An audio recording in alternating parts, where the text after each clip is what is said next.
Chers adeptes du jeu des rois et de la dame, bon retour ou bienvenue sur Seventh Rank, la chaîne à l'audimat qui...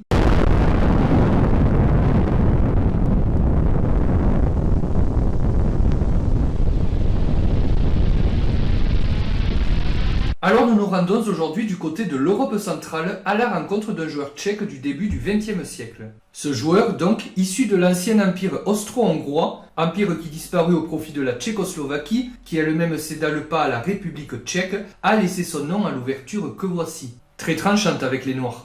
Donc cette ouverture ayant pour nom contre-attaque Traxler, vous l'aurez compris, celui dont nous allons parler aujourd'hui n'est autre que Karel Traxler. C'est bien, il y en a qui suivent. Prêtre catholique, né en 1866 et mort en 1936, donc à 70 ans, il fut joueur d'échecs mais aussi problémiste, c'est-à-dire compositeur de problèmes échiquéens tchèques. Sa fiche Wikipédia mentionne, ce que je ne savais pas au demeurant, une victoire en 1902 avec la totalité des points à un tournoi qui se tint en République tchèque à Vesely. Alors pour être honnête, je n'aurais jamais pensé commenter une partie avec une analyse quasi inexistante, c'est ce qui va pourtant se produire ici. Allez, je n'en dis pas plus et je vous laisse pour une petite chasse aux reflets. Enjoy! Alors dans cette partie, jouée dans l'ex-empire austro-hongrois en 1900, Traxler est opposé à un adversaire du nom de Jan Samanek sur lequel je n'ai strictement aucune information. Donc si quelqu'un en a, libre à elle ou à lui de le faire savoir dans les commentaires. Et je précise tout de suite que je ne sais pas non plus si cette partie incroyable est une farce, un canular, un pari ou autre. Mais voyons ça de plus près. Traxler, conduisant les pièces blanches, choisit de débuter par E4. Donc les noirs jouent E5. Les blancs continuent par cavalier F3, attaquant le pion E5. Donc les noirs jouent cavalier F6, attaquant le pion E4.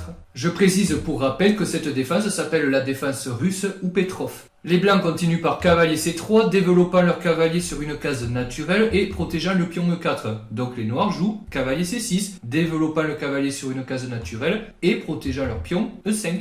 Et c'est l'heure, chers viewers, de jouer à notre grand jeu concours Seventh Rank et tenter de gagner le dictionnaire encyclopédique des MST pour 3e âge en répondant à la sempiternelle question: pourquoi appelle-t-on cette ouverture des 4 cavaliers? Pour jouer, laissez votre numéro de carte bancaire dans les commentaires et je vous annonce tout de suite qu'il risque d'y avoir plusieurs gagnants ou gagnantes. Dans cette position, deux coups possibles, D4 la variante écossaise ou bien le coup joué dans la partie, fou B5. Donc les noirs répondent fou B4. Je précise que le coup fou B5 s'appelle la variante espagnole de la partie des 4 cavaliers. Bon, à ce jeu, on dit qu'il faut roquer, donc c'est ce qu'ont fait les blancs. Et devinez quoi, les noirs ont fait de même. Et oui, sinon c'est pas drôle. Bon, il faut maintenant sortir le fou qu'il reste, donc les blancs ont joué D3. Et qu'est-ce qu'ont fait les noirs? D6. Et oui, il faut sortir le fou qu'il reste. Ah, vous en avez déjà marre? Non mais attendez, ce n'est que le début. Maintenant les blancs ont joué fou prend C6 pour doubler les pions des noirs. Et qu'est-ce qu'ont fait les noirs? Fou prend C3 pour doubler les pions des blancs.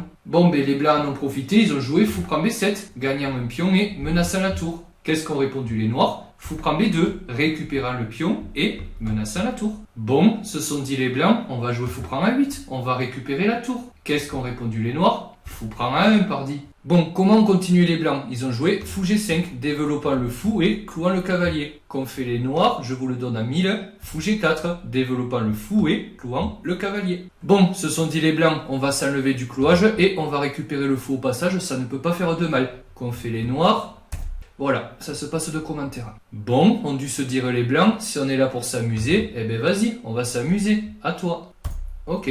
Qu'est-ce qu'on rigole dans cette partie? Bon, ben on va récupérer un pion. Ok, ont répondu les noirs. Bon, bah foutu pour foutu, on continue. Ok, ont répondu les noirs. Ok, tu veux jouer à ça? Bah je prends ta tour, tu vas faire quoi? Ben moi je prends la tienne, qu'est-ce que t'as? Ah ouais, mais là je t'explique un truc, j'ai dame G7, échec et mat en fait. Si, pour de vrai. Alors le narrateur reprend la parole pour préciser qu'effectivement, la partie s'est terminée ainsi. Passez-moi l'expression, mais de façon un peu conne. Seulement, je voudrais revenir avec vous quelques coups avant pour vous montrer qu'effectivement les noirs étaient déjà perdus. Après fou prend F8, si jamais évidemment pas fou prend F1 puisque dame G7 échec et mat, c'est ce qu'on a vu dans la partie, mais si à la place dame prend F8 par exemple, alors roi prend G2 et qu'est-ce qu'on voit? Les blancs ont gagné une tour. Et à la place, après fou prend f8, si on ne reprend pas de la dame mais du roi, il y aurait cette fois dame h8 échec, roi e7, on va échanger les dames, et cette fois qu'est-ce qu'on voit? Après tour e1 échec, les blancs ont une qualité de plus, ils ont une tour pour un fou, et ça devrait être facilement gagnant en finale. Écoutez, je ne vois rien d'autre à rajouter si ce n'est que cette partie extraordinaire est maintenant terminée, donc j'espère qu'elle vous a plu. Si c'est le cas, pouce bleu comme d'habitude, laissez un petit commentaire bienveillant, vous le savez, j'apprécie toujours. Échequistes de tous les pays, abonnez-vous, et moi je vous dis à très bientôt pour une prochaine vidéo.